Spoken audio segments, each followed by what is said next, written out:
Did you know? The story of the CIA invented heart attack weapon. Before we start, please like the video, share and subscribe. Thank you.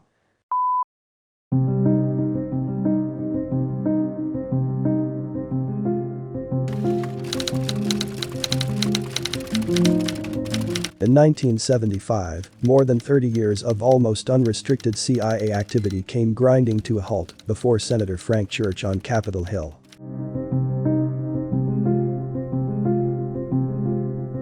After the shocking revelations of the Watergate scandal, the American public had suddenly gained an intense interest in the activities of their intelligence agencies. Unable to resist the growing disquiet any longer, Congress was forced to peer into dark corners of the Cold War, and some of them held bizarre secrets. What they discovered was the stuff of paranoid thrillers and nail-biting espionage fiction. Aside with plots to assassinate world leaders and widespread espionage on American civilians, investigators discovered the heart attack pistol, a gruesome weapon capable of killing in minutes without leaving a trace. This is the story of one of the Central Intelligence Agency's most terrifying devices. The heart attack weapon's origin may be traced back to the work of Mary Embry. Embry began working for the CIA at the age of 18 as a secretary in a section responsible with developing concealed microphones and other audio surveillance devices before being promoted to the Office of Technical Services. She was eventually forced to find an undetectable toxin. Her study led her to the conclusion that shellfish poisons were the best option. Unbeknownst to Embry, she had been assigned to Project Naomi, a highly classified program committed to developing biological weapons for the United States Cold War arsenal, and the successor to the far more controversial Project Cultra. However, whereas other Naomi experiments focused on poisoning crops and cattle, Embry's discoveries were destined to create the foundation of the brass ring of Black Ops. Murdering a human person and getting away with it. The research began in a facility at Fort Detrick, an army installation dedicated to biological weapons research since World War II. Under the supervision of Dr. Nathan Gordon, a CIA scientist, researchers combined shellfish poison with water and froze the concoction into a tiny pellet or dart. The completed bullet would be fired using a modified Colt M1911 handgun with an electrical firing mechanism. It had an effective range of 100 meters and produced almost little noise when fired. When shot at a target, the ice dart melted and released its toxic payload into the victim's bloodstream. Shellfish toxins, which have been shown in studies to fully shut down the circulatory system in high quantities, would travel to the victim's heart, simulating a heart attack and killing them within minutes. All that would be left behind would be a little red dot where the dart had entered the body, unnoticeable to anybody who didn't know where to look. The assassin might flee unnoticed while the target was dying.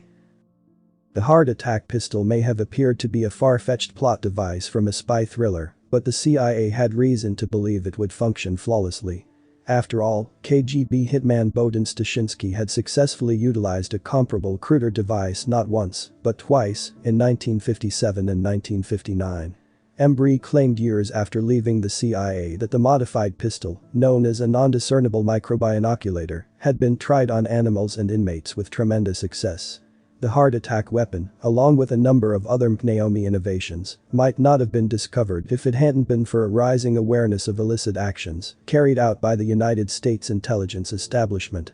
In 1975, after a New York Times article exposed a series of papers revealing unlawful activities called the Family Jewels, the Senate created a select committee chaired by Idaho Senator Frank Church to explore the scope of criminal intelligence acts.